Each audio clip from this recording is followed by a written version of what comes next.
This is the Tech Podcast Network. If it's tech, it's here. Ladies and gentlemen, boys and girls, geeks of all ages, it's another episode of Geek Smack, episode number 259. I'm back in the saddle, back at home. I didn't go to New York this week, but I got a lot more happening coming up soon. I'm going to talk about a lot of things. We're also going to talk about what happened in the UK with Instagram and how they kind of made all your pictures public domain. We're going to talk about that. We're going to talk about what's going on with the MLB and YouTube. We're going to talk about the LG 55-inch TV, smart guns coming, gums or guns or whatever you want to call it, and a whole bunch more. We're brought to you this week by our friends over at Citrix and GoToMeeting, over at Wirecast, and of course, over at Roku. Let's get started for this week. Your Geek Smack.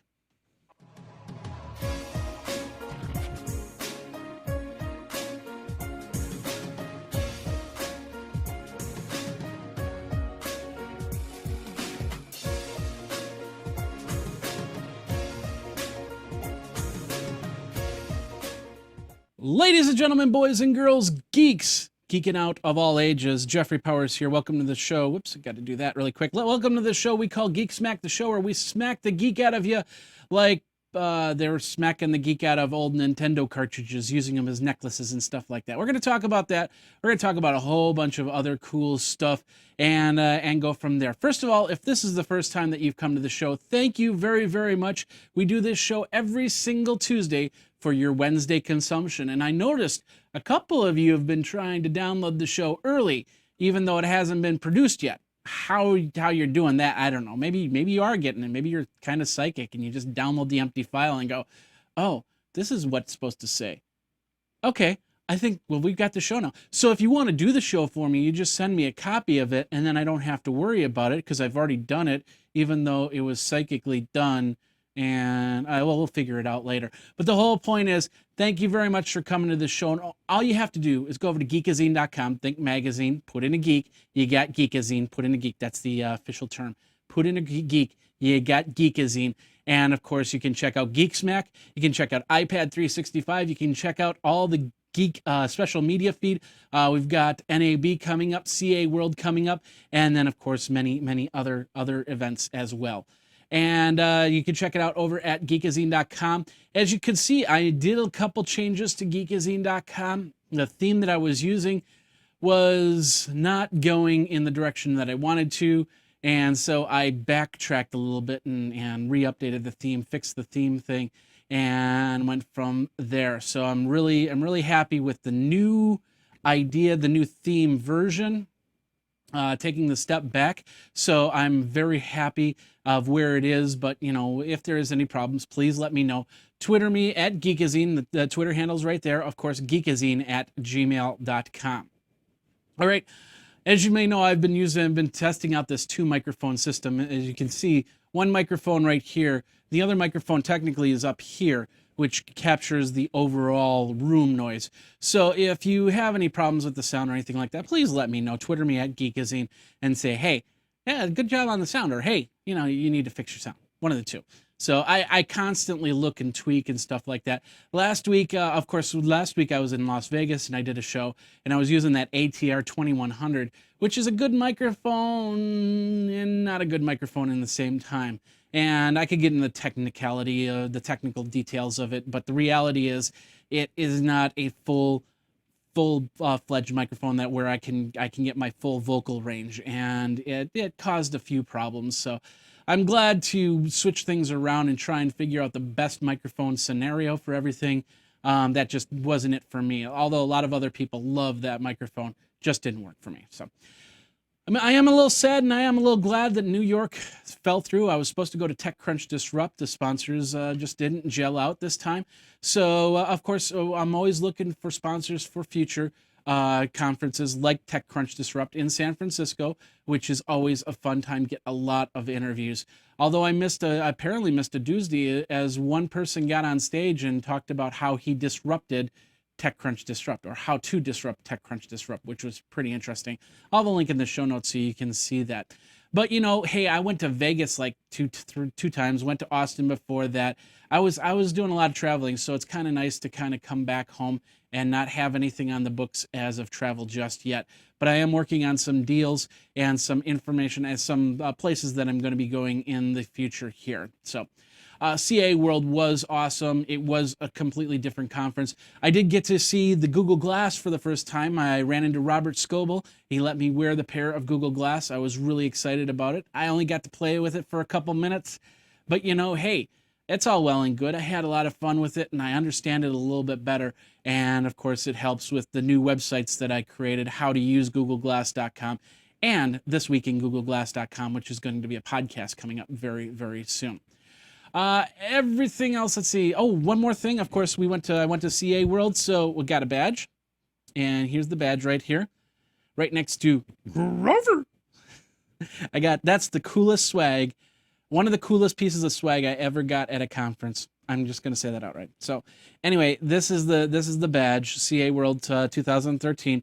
Just like I do with every other, I put it into the Badge Hall of Fame, and that goes with everything else. NAB's in there. We've got South by Southwest, CES, so on and so forth. Lots of other cool conferences that I went to in the last 5 years. All those badges sitting right there. So I'm ready to go once again. All right, ladies and gentlemen, boys and girls, geeks of all ages, let's get into your Tech Smack for this week.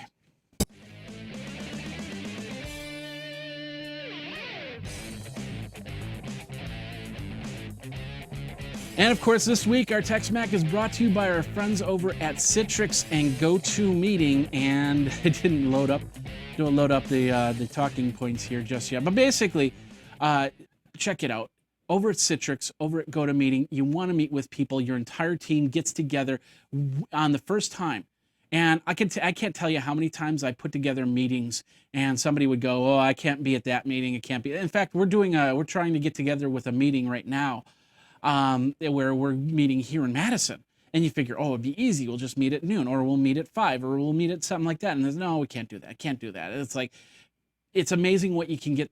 The things that you can get done if everybody's there at the same time. Projects that take weeks, decisions that take days are done right then and there. Gathering everybody from different locations, even in your hometown, can be impossible. That's why I use GoToMeeting with HD faces. It makes it easy for your entire team to get together online whenever you need to, no matter how far people are away. With GoToMeeting, you can share that same screen, you can stay on the same page, and with the built-in HD video conferencing, it makes your online meetings just like being in the same room. It's simple to launch or join a meeting. You can join a meeting from your PC, your Mac, or your smartphone or tablet, but you can also present from your iPad, and that's the best part, because I don't have to take a bulky laptop. Sometimes I don't have my bulky laptop with me, and I got to meet with somebody. I can meet with them on my iPad. I can start the meeting and hand it off. It's just pretty cool. So check it out. Try GoToMeeting free for my viewers out there, free for 30 days. Don't wait for this special offer. Visit GoToMeeting.com. Click the Try It Free Now button. That's that orange button, and enter in the code podcast. Podcast will get you 30 days of this great software by Citrix and GoToMeeting. Remember the code podcast for GoToMeeting, where meeting is believing. All right, ladies and gentlemen, let's get into your Tech Smack for the week. Let's switch this back. I need that. There we go.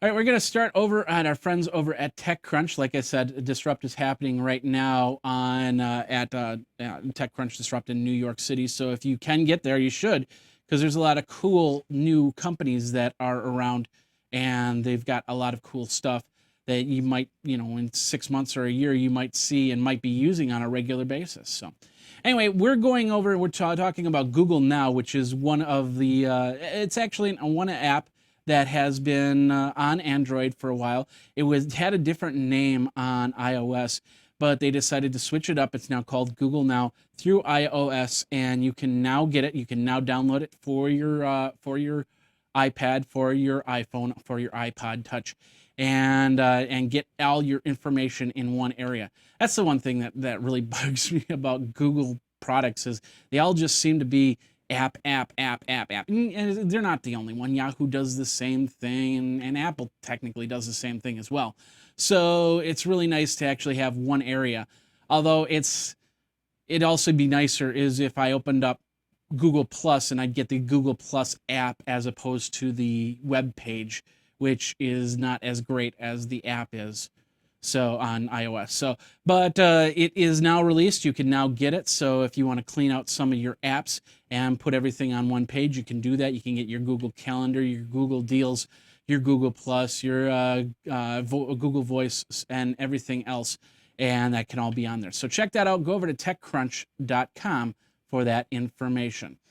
All right, moving on, we're going over to The Verge. I guess there was a content lockdown, but now the Major League Baseball has created a better partnership with YouTube. What they're doing is they're now allowing people to go that are outside the United States to come in and actually watch Major League Baseball games. South Korea, Canada, Taiwan, Japan, to watch 2 live games each day during the regular season. So they're really stretching out their internet presence outside of the United States. And I think that's a good idea because a lot of people love baseball. A lot of people that come from the United States love baseball. They move to Japan to work. They move to China to work. It's nice to actually have something that they can, a baseball game that they can watch of their favorite team. So I can't wait to see what happens here, but you'll also be able to see highlights and all that other stuff through Major League Baseball through this new YouTube partnership. So if you want to check it out, go over to theverge.com. Let's move on from there. Let's go over to CNET. iOS 7, we're on the rumor mill right now, but iOS 7 is going to be said to be visually different, but flat. And, I'll tell you something. I was looking, let's switch over to this one. I was looking at what they meant by flat. They just kept saying flat. It's going to have a different interface, but it's going to be the same interface. It just looks flat. And it's like, what? It doesn't have a 3D ability to it. It doesn't. What do they mean by flat? Because that's the big word that's coming out, flat. And I just really haven't found what they really mean by flat. It's going to have a slightly different look to it. So the icon, the iconic, front page of your iOS device is still going to be there with the widgets and stuff like that. But it's going to look different. We'll see what happens. Of course, this is in the early stages. We don't know what ultimately is going to happen, but we'll see. And I'll keep you abreast of everything over at Geekazine. In the meantime, you can check out cnet.com for that news article. All right, let's move on from there. We're going over to the digitaltrends.com. LG is now selling a 55-inch curved OLED TV in South Korea. It is big, as you can see from that picture right there. It's the world's first curved OLED TV, and it'd be perfect for like if you did like a mini IMAX or something like that. It's of course it's not going to be in the United States just yet. It's in South Korea. They have about 1,400 of them. And of course, if you want one, you're going to have to pay $13,500 for that curved OLED TV. But think of all the cool, of the crystal cool clarity that you might have unless you play your old DVDs or even older VHS tapes on top of this curved 55-inch OLED TV. I don't know. Interesting in concept. We'll see what happens when regular programming comes on there. And of course, we'll see what happens when it comes to the United States. If you want to read more on that, go over to digitaltrends.com. Moving over to a new website called TechWatch, new to me. So if you see any problems, let me know. Facebook popularity in the UK and the United States has been dipping. Apparently in the last quarter, it was a 5% drop. And 5% drop, about 6 million users dropped out in the last year. So that's pretty interesting. And I think it's a 1 billion worldwide. Now, they didn't really say, are these fake profiles? Are these real profiles? Or is this just a general number? I'm wondering if they are fake profiles. And if that's the case, then I'm glad they're gone. But apparently the figures on the UK, their analytics by Socials Bakers via The Guardian, they said that a drop of 1 million active users last month. So that's 5% down. Once again, I don't know if they're real users or if they were fake profiles. I'm guessing they're real users. I think they've done that type of footwork, but we'll see what happens. And just ask the question, is Facebook declining, or have they hit their plateau, or they're just seeing a mild setback? What do you think? Do you think that they have enough Facebook users that the majority of people that are on Facebook are going to be on Facebook, or do you think it's going to start to MySpace down? Let me know. Twitter me over, Geekazine, of course, geekazine@gmail.com. And then, of course, the hotline is 608-205-4378. Let's move on from here. Let's go over to the 925 Mac. This is pretty cool. The original, do you have your original iPhone, your Edge iPhone? Well, if you do and you're still using it, well, you might want to consider finally doing the upgrade, because the original iPhone will be on obsolete status, as Apple would put it. And we've got the article over at 9to5 Mac. They've got several different devices that are going in obsolete status. Any Mac from 2007. I think the G5s are finally going to go into obsolete status, and then of course a couple other programs. You can check that out over at 9to5mac.com for that article. Moving on from there, computerworld.com. Hey, we just watched, me and Jennifer just watched the latest James Bond Skyfall movie, and one of the things was the gun that only worked to his handprint. And you think about it, it's like, okay, I could actually see this technology come into play. Well, it is coming into play. And that's what this article is about over at Computer World. The next smart gun company is starting production soon, where it would actually be to your fingerprints or your handprints. I don't know if it would include a palm print or anything like that, to the gun. So the gun would not fire unless it reads your handprints. So pretty cool stuff. If you want to read more on it, if you're into gun technology, then that is over at computerworld.com. What do you think? Do you think that that's a good idea? Would you be more opposed to guns if they had that fingerprint option to it, so somebody just doesn't pick it up and accidentally misfires it? If you've got kids in the house, then this is actually a good thing, because then the kids don't pick it up and shoot it. You still need to practice gun safety. You still need to lock the gun, and you still need to put it into a safety deposit box or a safe or something like that and get it out of their way so they don't find it and they don't get in trouble with it. So anyway, check it out over at computerworld.com. Moving on from there, a couple more articles in TechSmack. We'll get you on GeekSmack, and of course our featured article of the day. You got a virus-infested computer. What do? Do you A, go clean it up with a virus software? Do you B, take it to a computer repair shop so they can clean the virus up? Or C, just replace the computer? Well, apparently in Germany, that's what they're going to do. Is they're going to do C. They're going to replace the whole computer. This is the area, and let me find it here really quick. This is actually translated page first, just so you know. So I'm using Google Translate so you can see it. But basically a government area in Germany, the Ministry of Education decided that the 170 virus-infected computers that he had in his systems was best to just replace them over repair them. Now, these are not old computers. These are actually newer computers from what I understand. And I don't have the translation for dollars. It's 187,300, and I think that's euros, for the cost of new equipment and installation services to taxpayers. And so he wants to just replace all 170. And of course, the virus can come back. It's very possible. So I don't think that's the right answer. But hey, I'm not in Germany. Maybe they've got a better idea for IT work to just replace all the computers. But then again, if you're looking for a good used computer, you might want to check their auctions down the road, because they'll have some good computers out there. So you want to check it out. We've got like I said, the link is from a website that I'm translating from German to English. So check that out over there, and the link's in the show notes. Do you think that that's a good idea? Just replace, there's a virus on my computer. I'm just going to replace the computer. Let me know. Twitter me at Geekazine, of course, geekazine@gmail.com. Grover, what do you think? Do you think that they should do that?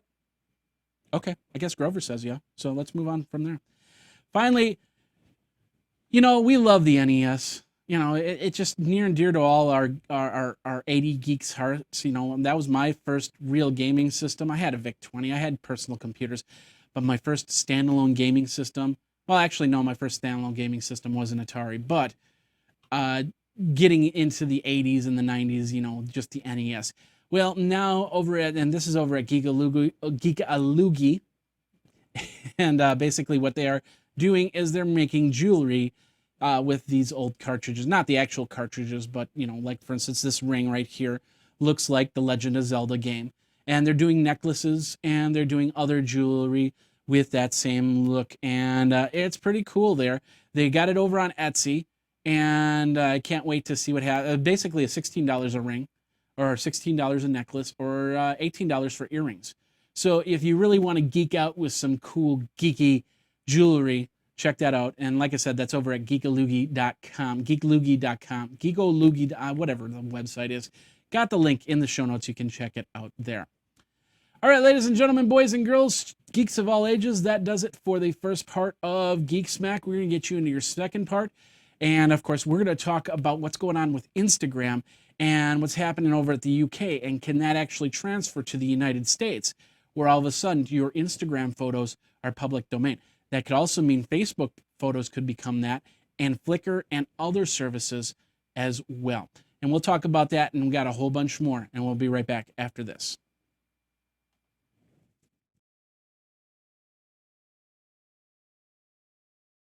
With over 700 channels to choose from, the Roku should be part of your entertainment center, and the price is great. You got channels from Amazon to Netflix to Hulu Plus, and of course you can add to your pay channels like HBO Go.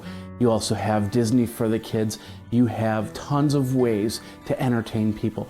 Not only movies, but you can also have great games, such as Pac-Man, such as Galaga, and of course, Angry Birds. And that's all through the Roku Entertainment System. Now let me show you one channel that's in particular near and dear to my heart, and that's over here, the techpodcast.com channel. If you go to the techpodcast.com channel, you go into the video and you go into tech news, you will find not only iPad 365, but Geekazine's special media feed, and then of course the show Geek Smack, all on your Roku right there. So check it out. Prices start at $50 to no more than $100 for all this great entertainment.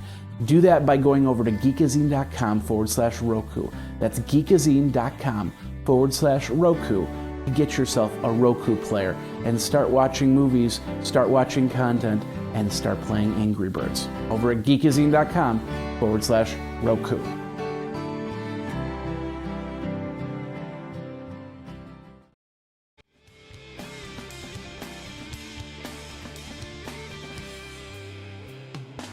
All right, and so this second half is brought to you by our friends over at Roku. Go over to geekazine.com/Roku and get some cool over-the-top television devices. We're going to talk about over-the-top television device on this second half here. And then, of course, we're going to talk about Instagram and the thing that happened over at the UK. Will it come to the United States? Will we see public domain photos for anything we send through Instagram? We'll see what happens here.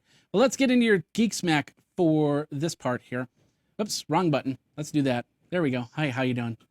Hi, how you doing? All right, let's move over to computerworld.com.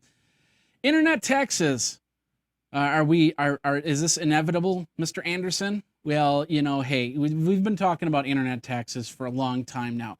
A lot of brick and mortar stores are really upset because of the fact that some of these online shops don't have to pay tax, state tax for that. But that could all change as they're really working on getting an internet tax bill going. So there is a lot of pressure and a lot of people that'll say it'll be fair that we are now that online companies like Amazon will have to pay a tax or charge a sales tax so you can purchase items.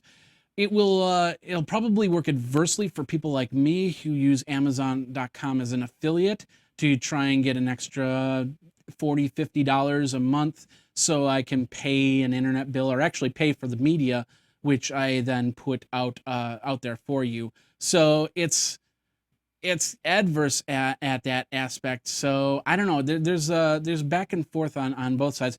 Eventually it's going to happen. Eventually there's going to be some sort of taxing.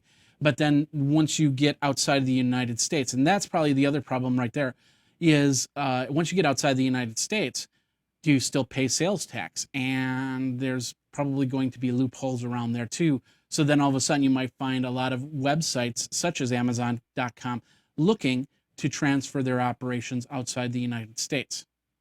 So it's all give and take. And what's the best thing for the consumer? What's the best thing for these brick and mortar stores?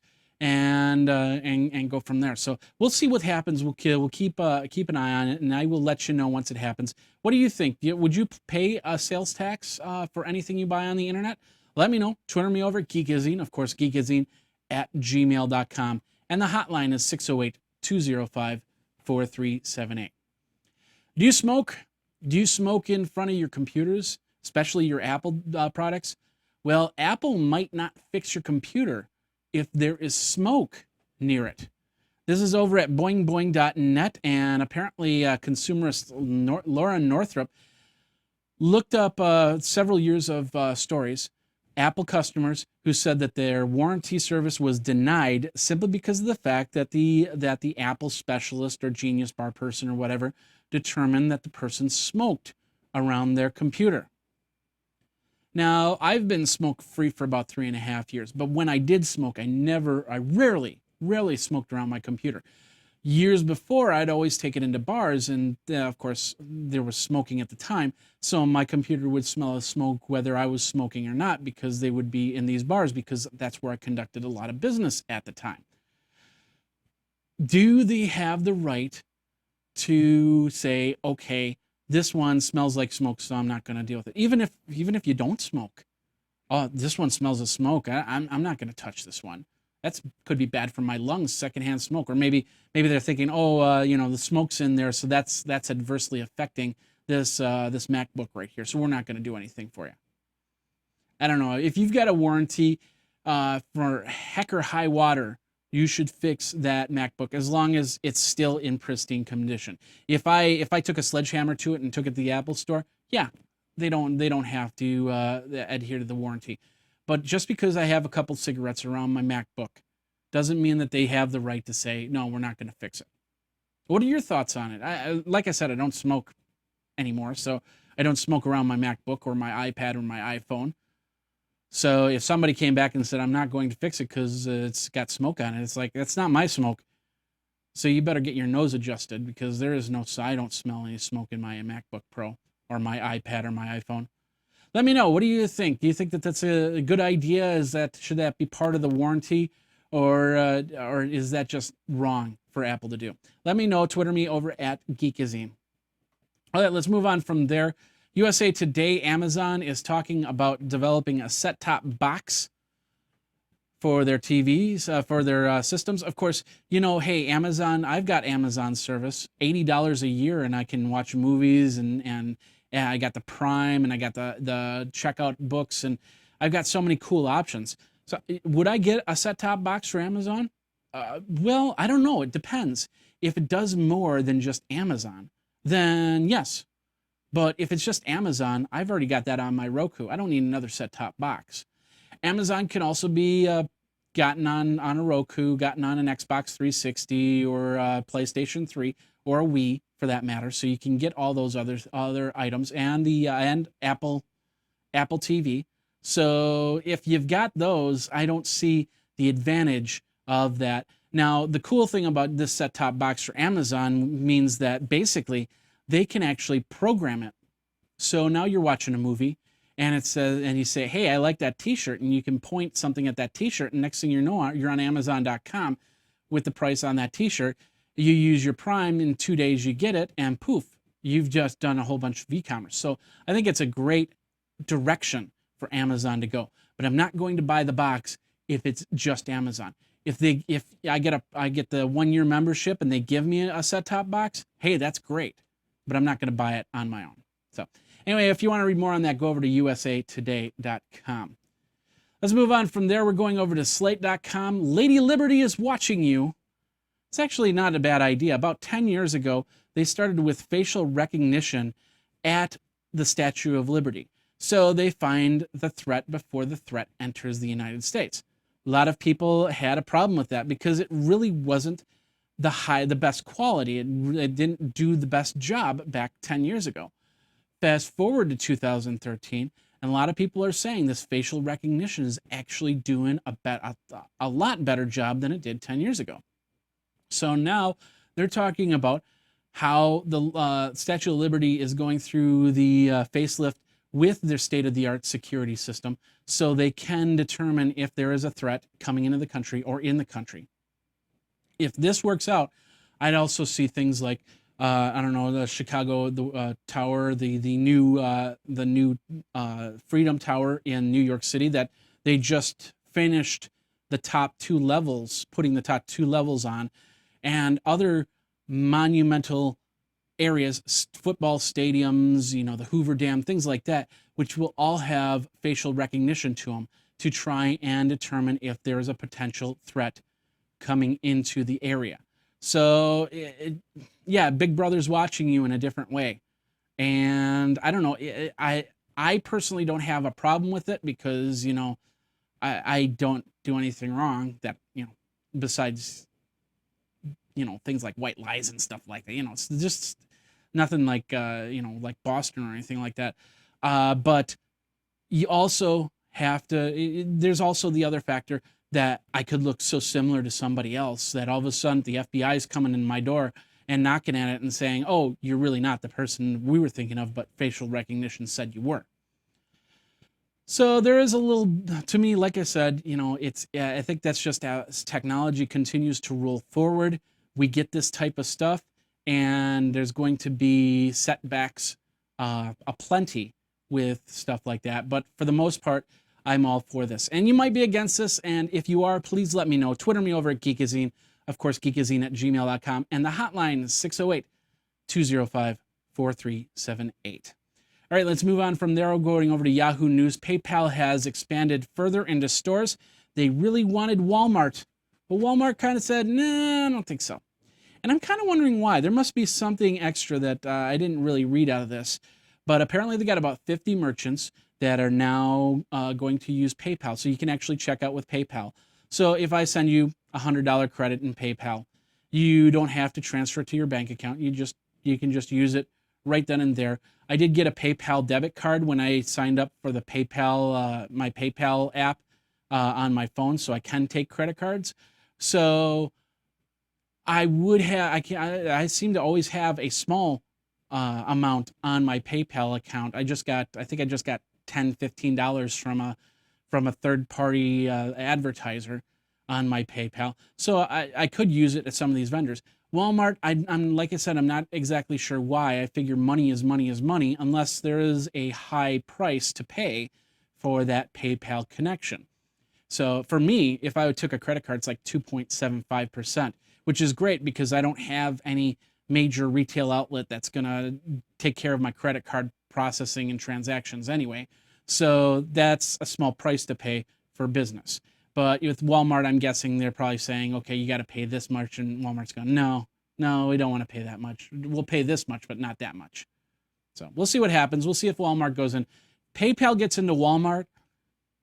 That's going to be the game changer right there. So we'll let you know. But of course, check it out over at yahoo.com, news.yahoo.com.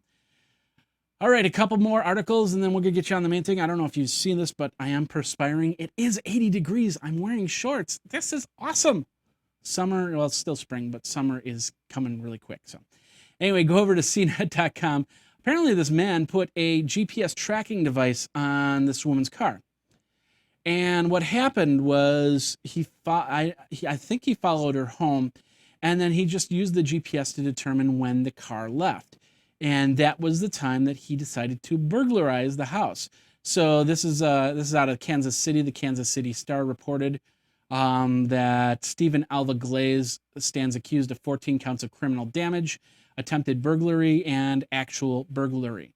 So even though you're thinking, oh, I can use this GPS, I can get above the law and try and, or not above the law, but skirt all the problems and then maybe burglarize and get my cool stuff and without issue, but it's not going to happen, as you can see right there. So anyway, check that out over at cnet.com. That was horrible how I explained that. Yeah, we'll do the next one. How's this? Next article is over on electronista.com. Check this out. The first working Apple One, the 4004 chip, the Intel 4004 chip, the first one ever made. And then, of course, an old calculator, one of these manual calculators that opens up to a notepad and stuff like that. This is all going to be at a German auction house. So if you're looking, like for instance, that's the calculator, or that's the personal lockbox right there. And of course, it opens up to a notepad and dollar bills and stuff like that. And then, of course, like I said, the first 4004 chip, and one of the first Apple ones, which is like there's only a few in existence that still work, and this one works. So, and on 1975 Altair 8800. So if you're looking to get any of these items, you can check this article out over at electronista.com and check it all out, because there's a lot of cool stuff, old technology that you can put on there. If you want to buy an old Altair 8800 so I can put back here, I don't have a problem with that. Yeah, so just let me know, if you want to make a bid and say, hey, what's your address so I can send this stuff to you. Twitter me over at Geekazine, of course, geekazine@gmail.com. All right, ladies and gentlemen, boys and girls, geeks of all ages, let's get into your main subject here. We're going to be right back, and when we come back, we're going to talk about Instagram photos becoming public domain in the UK. And will that happen in the United States? Will you start to have to worry about that? Will you start seeing your pictures up on paid sites? We'll talk about that, and we'll be right back.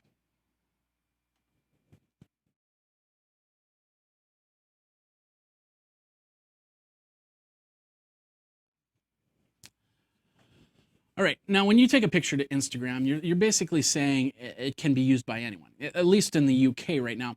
Enterprise and Regulatory Reform Act passed through Parliament, which did what Instagram basically wanted to do about a year ago, and that is make pictures available online to use freely. So why not? I suppose they did supply that software for you, and they did Kelvinize those photos for you. So if they wrote the program to collect the pictures and post it to your Twitter and Facebook, why shouldn't they get the rights to use them for other things? This also means, since Facebook does own Instagram, that Facebook could easily follow in that your public photos could become public domain. So that means third-party companies could take that picture and use it in their ads. So if I had a picture of this bottle of water and I held it up and I did, as you see, I'm covering the bottle of water, and I'm smiling and pointing at this brand name, and take a picture through Instagram, and then Kelvinize it, that water company could say, hey, we want to use that picture for our third-party ad on Facebook. And Facebook goes, yeah, why not? Personally, I don't care if somebody uses and takes my pictures and uses it. I don't use Instagram that much anyway, and anything that I do use for Instagram, if they do that, that's fine. However, I'm really hoping that some services will have an opt-out, especially if it spreads to Facebook. Public pictures, yes.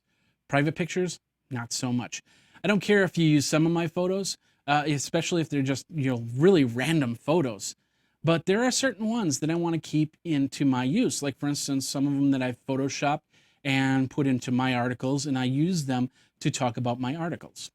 Now, some people say that's corporate capitalism. The reach of this could never go to Flickr or anything, but it could. Flickr, Picasa, many third-party social media sites with pictures. I'm guessing that they would probably be the free accounts. So let's say you signed up to Flickr, and it's like you put all your pictures on. They say, hey, you want to pay for that bigger account? You say, no, I want the free account. And they go, okay, well, we're going to use your pictures for third-party advertisers. They could easily do that. Now, this isn't happening in the United States just yet. This is just in the UK. So Instagram is not really, that's not an issue here in the United States. For people in Europe, though, you might want to think about your use of Instagram and what you use for the pictures there. Would you be upset if your Instagram picture all of a sudden showed up of you holding up a bottle of water or whatever product, all of a sudden showed up on a third-party ad, and you're saying, hey, I want my 0.001% of that? I don't know. What do you think? Is this bother you? Does this not bother you? Let me know. Twitter me over at Geekazine. Of course, geekazine@gmail.com is the email address. And then 608-205-4378 is the phone number. All right, ladies and gentlemen, boys and girls, geeks of all ages, thanks a lot for watching. This is this episode of Geek Smack, episode 259. We will be back next week for another Geek Smack, a lot more news articles. And once again, you can always contact me at the information below if you're listening to the show. Once again, it's Geekazine. Just go over to geekazine.com, think magazine, put in a geek, and go from there. Thanks a lot for watching. Thanks a lot for listening. We will be back next week with a whole bunch more tech news, a whole bunch more geek news, and everything in between. For all you geeks out there, Jeffrey Powers saying geek out and take care.